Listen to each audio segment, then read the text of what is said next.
What's going on, everybody? Welcome to another episode of Ask Ryan. As you can see today, I've got the most famous finance YouTuber on you. Well, I guess YouTuber on YouTube is what it is. But today, we've got special questions for him. We just did a podcast together. We'll link to that down below. But let's jump right into it, dude. Cool. All right, from Marcus Mondre. Do you think that the real estate market is about to crash? No, I could see some softening. I don't think we're going to see a big crash. I think the biggest risk right now is probably interest rates going up a little bit too much too soon. People might start to put their homes on the market. If there's more inventory, sellers are more likely to list because they have a place to move to. But right now, I think supply chain issues, it's just, there's such a backlog of material that they can't build fast enough. And even if more homes were to come on the market, I don't think it would be enough to make up for that shortage. So I could see things softening, but I don't think we're going to see any sort of crash. Yeah, I'm with you too. I think softening will definitely happen. That's just part of real estate. There's going to be some kind of equilibrium where finally we reach a price where people are like, you know what? I'm not buying at this price, the way that we used to. Yeah. So I think we'll find that equilibrium at some point, but for a crash, no way. Yep. Like you mentioned, the supply chain issues with materials, they can't build them fast enough. There's so much money printed in the world, like people want to spend it and use it. And I think too, a lot of these sellers who have equity will not sell because they have nowhere to move. They're like, what am I going to buy? And that's going to cost me more than my current house. I'd rather just keep living here for less. Yep. The other thing, rents are going up too. So as rents, and I think we've just barely begun to scratch the surface in terms of rent increases. Because if real estate goes up 25% in a year, there's no way rent is not going to follow that same trajectory on a 1 to 2 year lag. Yeah. So just wait. Rents are going to be going up, and that's going to help support some of those prices. 100%. I know that I actually just bought my parents a house. I'll link to that video down below.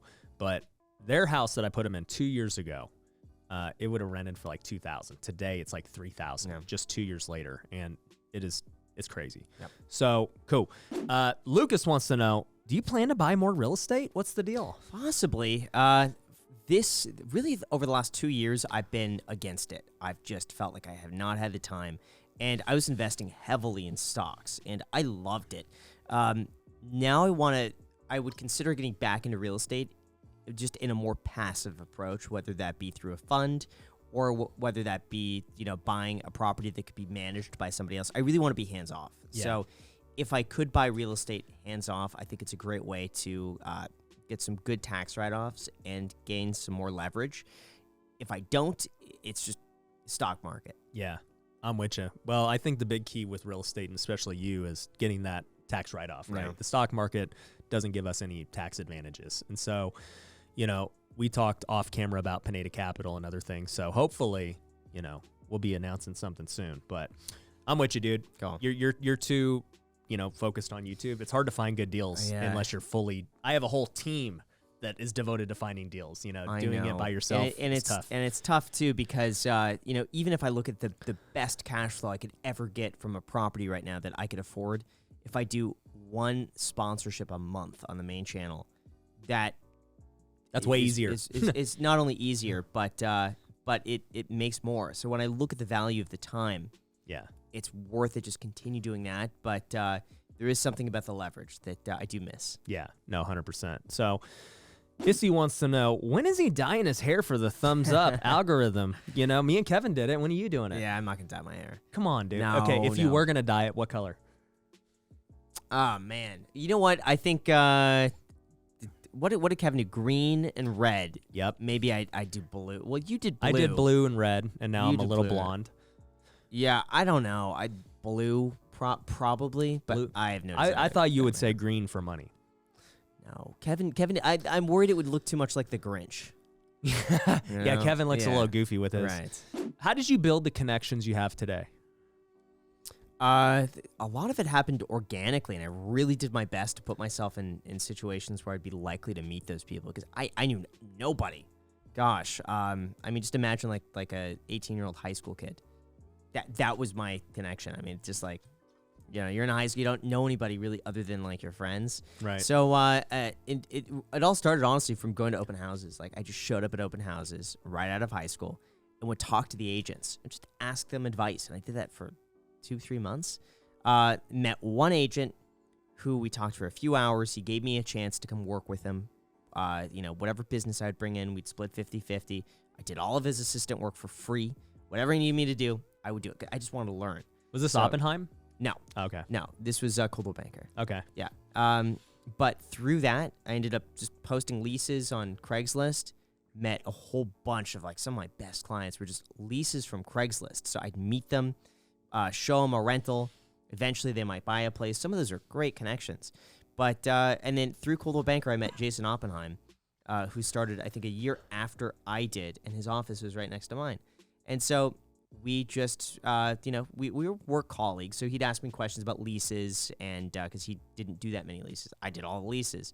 So he'd ask me questions.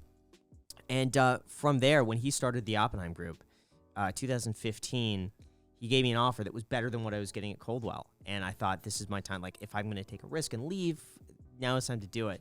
And then through Jason Oppenheim, he introduced me to his entire network as well. Right. And it snowballed. And then obviously YouTube is the easiest way now to meet people because, gosh, the sky's the limit. Right. So now it's become really easy. But it all comes back really just to going and visiting open houses. Yeah, I'll say too, with connections, I always try to get around high level people, right? And it's just getting your foot in the door. You don't have to blow those high level people away first meet, right? It's just can you provide them some kind of value initially? And the crazy thing is when you have just one person, they can lead you to so many other people, right? I call those people connectors. They're just really good. We call them octopuses. Octopuses. Because they have 8 legs. Yeah. And so one person could give you all these different people. Yeah. Look at Oppenheim, for example, right? Obviously, you guys started your real estate careers together. He's gone on to have Selling Sunset and all this stuff. I saw you in one of the cameos, by the way. Oh, yeah. You were there for 2 seconds. Yep. So every season, I am somewhere in the background where there's drama. Yeah. Every single time. But, if you know him, right, you know a lot of different people for real estate, for production, for Netflix. So it's pretty cool just knowing one really good person. But I will say, if you're trying to meet people, find a way to provide that person value.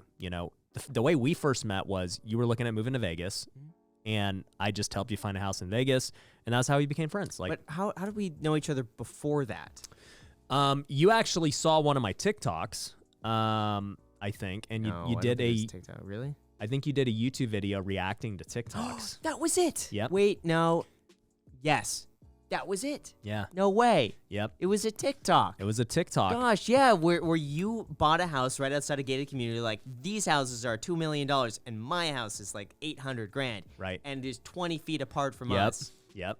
Yeah, and I said that wouldn't help you from a zombie apocalypse. 'Cause No, the gate was, my gate wasn't high enough. No. But I think that was how we That's initially it. met, and then forgot about that. you were moving to Vegas, and so you reached out, and then sure enough, just trying to provide value, and then now who knows what we'll do, right? Yeah. So that's the point, guys. Reaching these big level people like Graham or like anyone else is not that hard, right? I talk to people all the time who are they have an opportunity or some way to give me value, and I'm like, dude, here's my number, let's talk, because I'm always down to talk when there's value. Yeah. So I'm glad you took that lightly, that TikTok, by the way, because there's another person that I went on. I don't want to say went off my on, buddy Kong, but no. There's another one. Okay. There's another one that it was all in humor. I wasn't being Right. serious, and I made up these wild stories because it was just a funny thing. Yeah. And the guy went off on me. Oh, really? Absolutely, he was offended. He made multiple videos trying to expose me, and would take clips of my video and then prove that they were wrong, even though it was obviously a joke. Right. But I've also had people where I've made those TikToks, they reach out and they're like, dude, I actually thought it was funny. I appreciate it. And we've talked from then. So Yeah, that's awesome. Jerry wants to know, what are your fitness goals? Dude, you're in shape. You work out. I want to lose a little bit of weight. I might be getting into boxing. Really? Yeah, Dude, that's celebrity YouTube boxing, so, dude. yeah, People have been asking for it. Yeah, so we'll see. There's no guarantee. I don't want to say it's 100% until it's 100%, but it looks pretty good. But I honestly, that aside, I do want to get in better shape, and I do want to lose You know, I sit all day, and so it's like I got a little bit of a belly that I never used to have before. I hate it. I don't like it. I need to get rid of that. So what weight class are you going to box in? Well, what am I? I'm 135 now, 138, like, give or take. So probably around there. Ideally, I'd probably want to lose just a few pounds, but put on more muscle. Dang. Like a little bit more muscle, yeah. So I outweigh you by 50 pounds, so Yeah. I don't know that we can fight. No, But whoever. I would lose to you. I'm not gonna fight you. But so now I'm going to start thinking about who your opponent is. It's got to be somebody who's in your weight class. So can you give some hints? I've done a video with him before. Okay. Yeah, a good but hint. that could be a lot of people. It could be. Yeah. Guys, it might even be me. You never know. Just fight myself. I love it, dude. Okay, let's go to the next one. Advice for a content creator with a smaller following that wants to blow up in 2022. I don't know. I'm so adamant. It's just like, don't think about blowing up, or I've never thought about like, what could I do that's going to go viral besides like your TikTok, obviously. But no, gosh, when I was growing, I never thought of like this video would go viral. And it was always the videos that I never thought would do well that ended up doing the best. And it was totally unintentional. Like my first video to ever hit 1 million views was unboxing a credit card, the JP Morgan Reserve credit card. You would have never thought that. And Yeah. I only did that video because I had no other topic to do. And I had to get out of the video. I think it was like a Friday. And I was like, okay, this credit card came in. Let me just do a video on that because at least that's a video. And it blew up. Same with my Tesla video, my $78 Tesla video. That was my That most video went crazy. Yeah, it's like 8 million views. But that was a video I almost didn't make because I thought, who would care about me buying a Tesla?